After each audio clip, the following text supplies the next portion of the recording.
Welcome to Short Movie Channel. Our movie begins with a novelist named Olivia.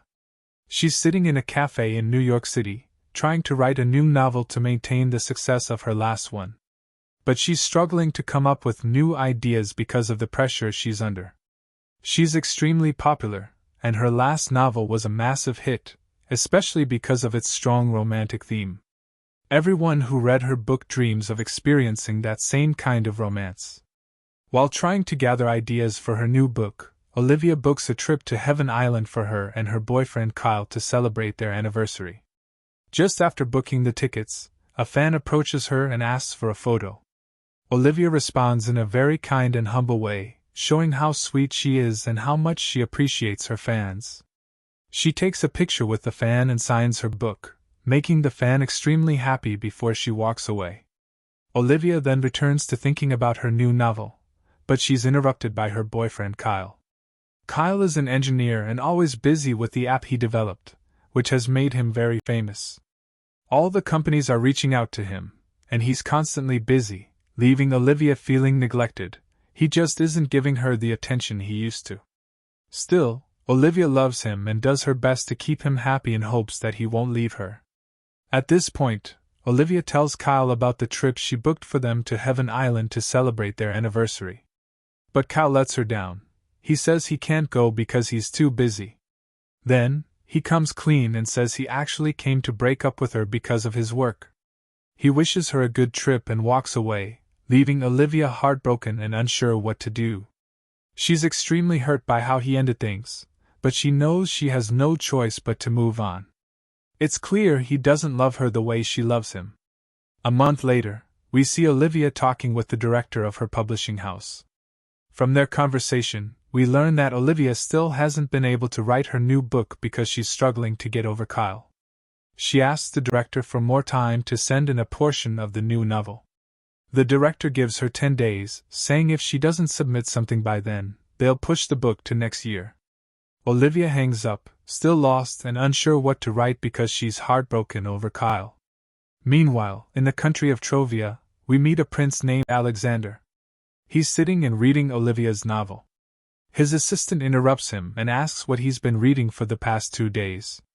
Alexander tells him it's an amazing story and that he wishes he could live out those events because he's tired of royal life.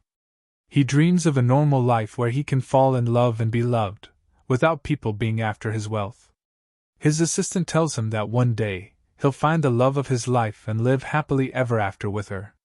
But for now, he has to get ready to travel to America for a bunch of meetings before returning for Trovia's national founding celebration. At that moment, the assistant informs him of a letter that came from Dr. Lee. Dr. Lee is in charge of the nature reserve that Alexander's father built on the Heaven Islands.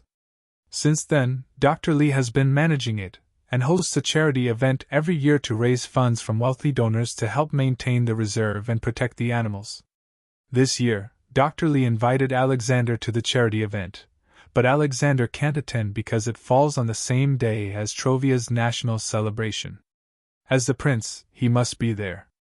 Alexander is disappointed because he really wanted to attend the charity event and escape palace life for a few days. We then meet Alexander's mother, the Queen of Trovia.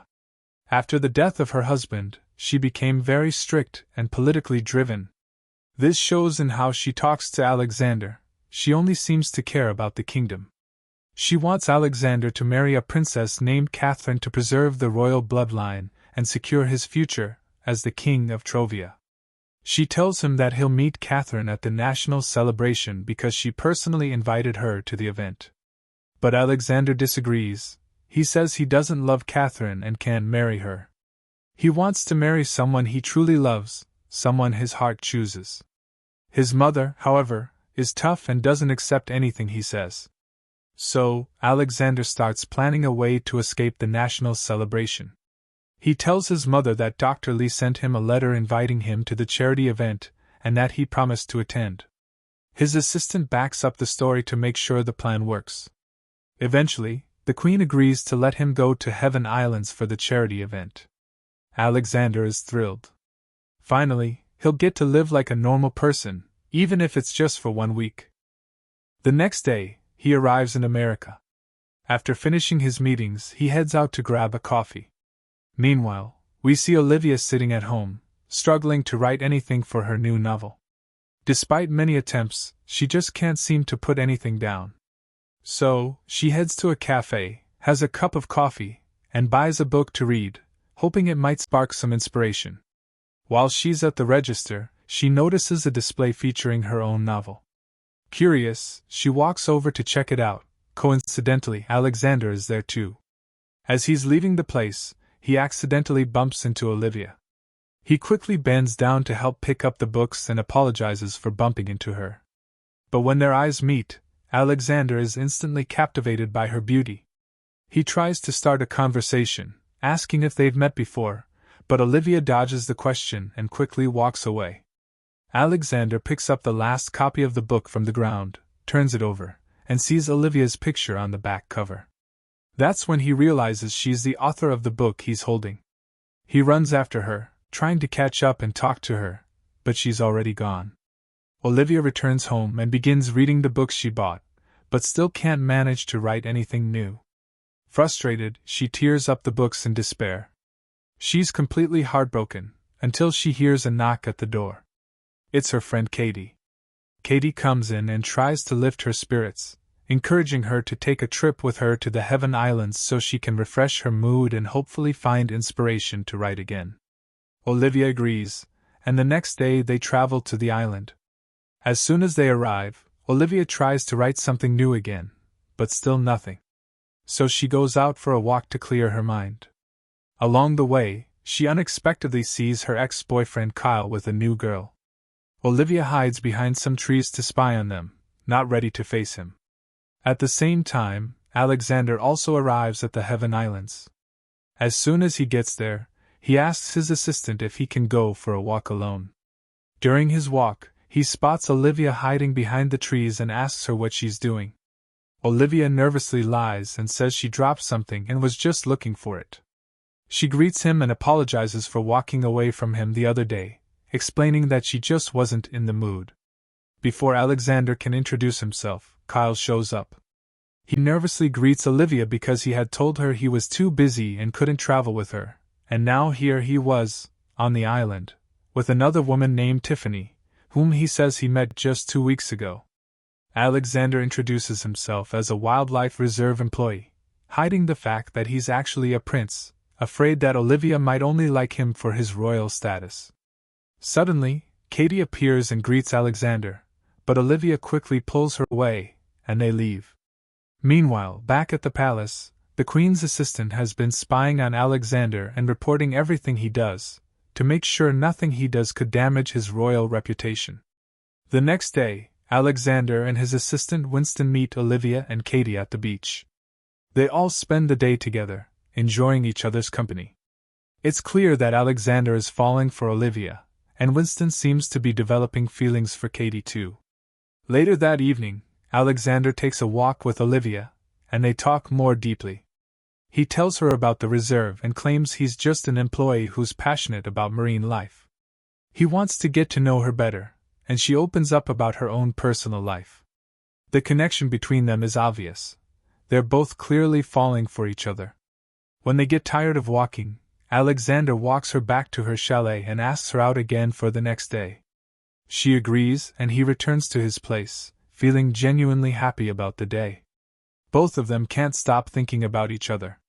Back at the chalet, Olivia starts writing again, finally.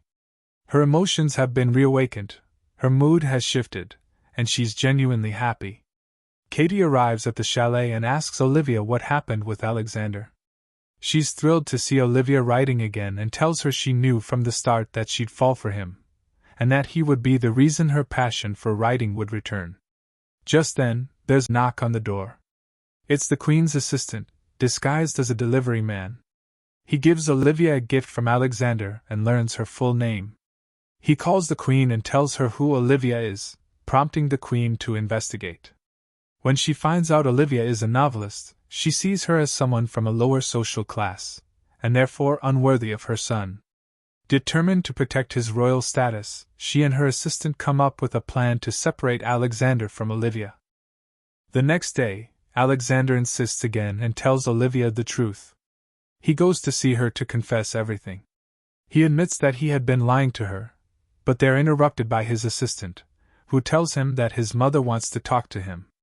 That's when Olivia finds out that Alexander is actually the Prince of Trovia. She's shocked because he hadn't been honest with her the whole time. He made her believe he was just a worker at the reserve.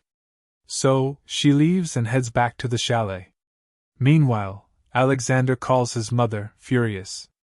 He tells her he's not a child for her to choose who he marries. He declares that he's decided to be with Olivia because he truly loves her. Then he hangs up and goes straight to Olivia's chalet. He apologizes to her for lying and tells her he was just scared of how she'd react, and that he wanted her to love him for who he really is, not because he's a prince. Olivia tells him she did fall for his personality, and that she doesn't care whether he's a prince or not. They make up, and Alexander is incredibly supportive of Olivia's mood. She starts writing again like her old self, and both of them are happy that they finally found their true love. For the first time, Alexander feels like a regular person who can give and receive love. The next day, Alexander takes Olivia to his father's estate and shares with her memories of visiting the island as a kid with his dad. While they're there, he remembers the speech he's supposed to give at the fundraising gala for the reserve. He asks Olivia to help him write it, since she's a writer and can express what he wants to say in a great way. Olivia agrees and writes the speech. Alexander starts practicing so he can deliver it properly at the event. The day of the fundraiser comes. We see Katie pulling out a bunch of dresses from her bag for Olivia to choose from for the gala. After trying on almost all of them, it's time for the event, and they all head to the estate. Alexander wears his formal prince attire and gets ready to deliver his speech. But as soon as he sees Olivia, he's blown away by how stunning she looks. He tells her for the first time that he loves her. They walk into the event together. When it's time for Alexander to speak, he pulls out the paper Olivia gave him and starts reading from it. But then, he gets emotional and continues the rest of the speech from his heart.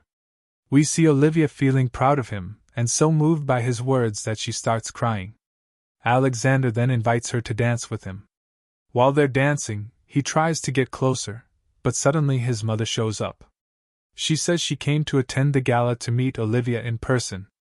She asks them to sit with her at the same table to talk. As they sit, Olivia notices that the Queen seems to be secretly involved with her assistant. She realizes this when she sees him holding the Queen's hand during the event.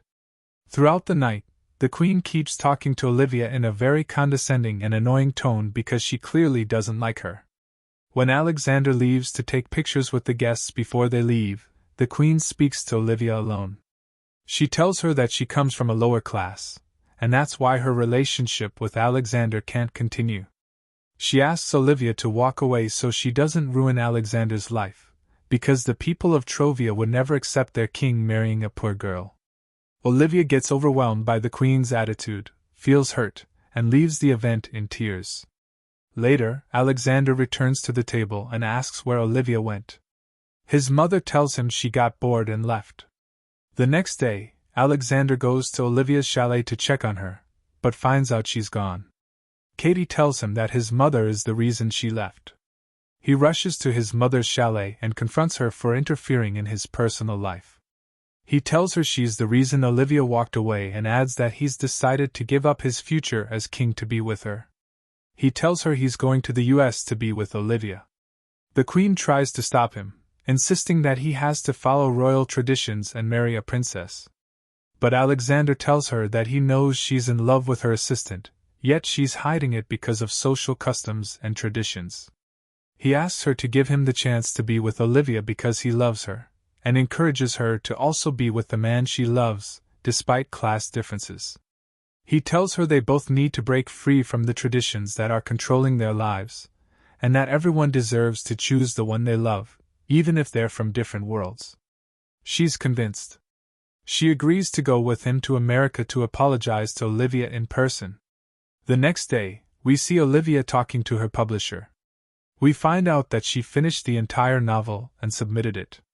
She's discussing the story with her editor, but they're interrupted by a knock at the door. When Olivia opens it, she finds Alexander there.